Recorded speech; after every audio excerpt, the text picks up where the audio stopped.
I have to tell you that regarding being gay, I already knew. I was never in the closet.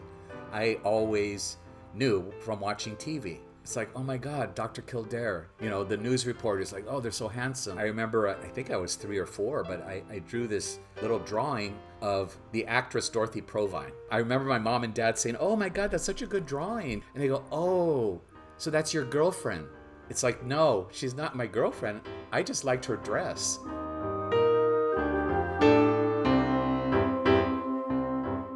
Cuban American. I'm Latina. My father, which I love very much, but he was very, Cuban. And I remember I had my first boyfriend, and he said to me, even though you know more than him, just pretend you don't, okay? And I go, what? I thought that was hysterical. Let him feel like he's smart. And I go, oh, that's not going to work with me. It never did. So here we are.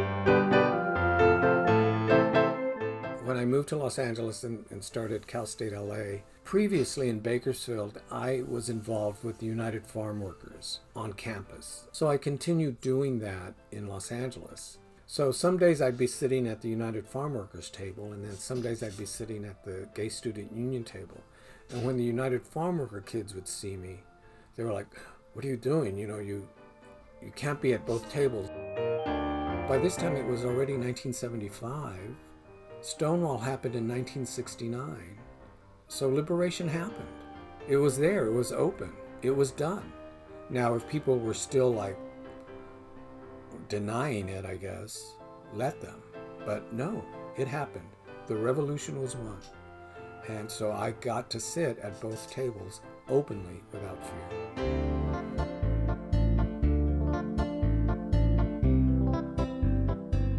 The way I came out in terms of being out in my career world, because as an actress, especially back then, you could not come out. You would be really ostracized. You would be blacklisted. The way I did it is through my writing. I started writing plays and screenplays, and I remember the first production was of a romantic lesbian comedy called Love Struck, which has become a landmark play in the lesbian community here. I did my own translation of Blood Wedding, which is a very classical Garcia Lorca play that is done in 1930s. So what I did is I cast the maid in the Blood Wedding as this cute little chubby old man dressed as a woman. And I always wanted to play Leonardo, so I cast the part of Leonardo. Back then I asked for a grant, and the grant was denied. And the letter that I still have, it said, we don't think that it's necessary to do a lesbian adaptation of Blood Wedding. And I just kind of took the letter, put it in my file. I used my own money. I produced the play, and we got Critics' Pick in Backstage West. My work from the start of doing silk screens was images of lesbians, gays, me, my boyfriend Roberto, and I just pursued that from the start.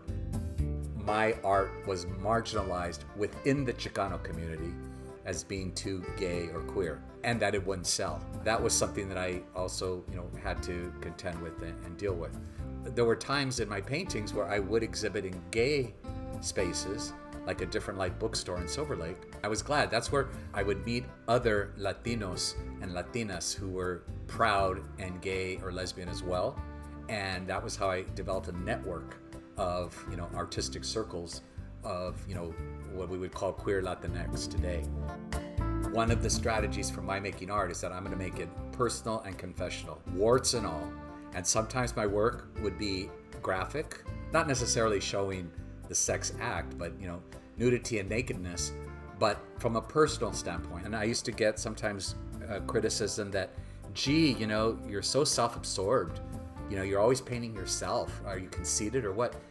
And I said, well, no. Every artist that's worth anything is putting something of themselves, even if they're doing abstractions, into their work. Well, my first body of work was the punk rock music scene in Los Angeles in the 1970s. Probably the most iconic image is Alice Bagg, who is the lead singer of a band called The Bags.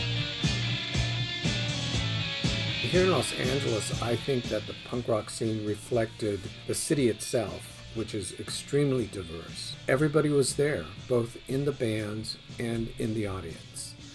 Boys and girls, queer, straight, in between, black, white, Asian, brown. And they weren't talking about, destruction of property. They were talking about destruction of injustice. They started the Sunset Junction Street Fair in 1980. So they hired me to be their official photographer for the fair for 1981 and 1982.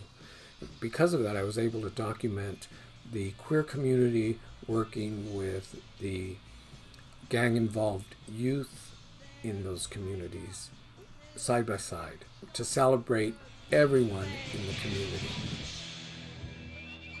First of all, I created what is called Latina Theater Works. And then Macha Theater is an acronym. It's called Mujeres, Advancing Culture, History, and Art.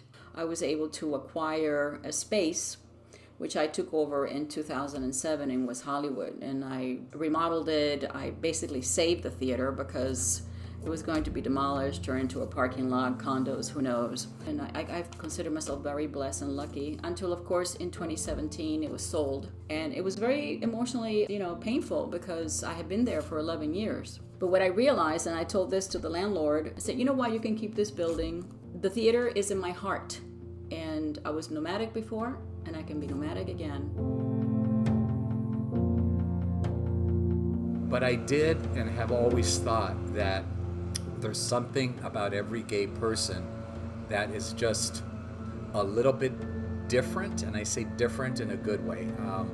When I was working on Skid Row with the duly diagnosed homeless mentally ill, I was surprised at how many of the social workers, case managers like myself and other people were gay and lesbian. And I recognized that, that same kind of acknowledgement of our difference actually enhances our recognition of and service to people who are different.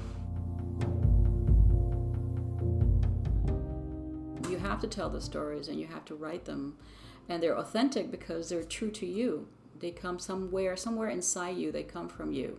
I think I've been doing that for many, many years, and I don't think I'm going to change from that path because it fulfills me, you see. I don't do this just because it's a hobby. I do this because it's good for my soul. It's part of me. And I feel that other people out there probably need that as well. And I think that's the case for all of us. We don't realize how important our lives are, our experiences are. And if we don't tell them, they're going to be unsaid and they're not going to be able to help others coming up along the way behind us. You don't need permission ever again. The fight has been won, and it's up to us individually to keep showing that it has been won.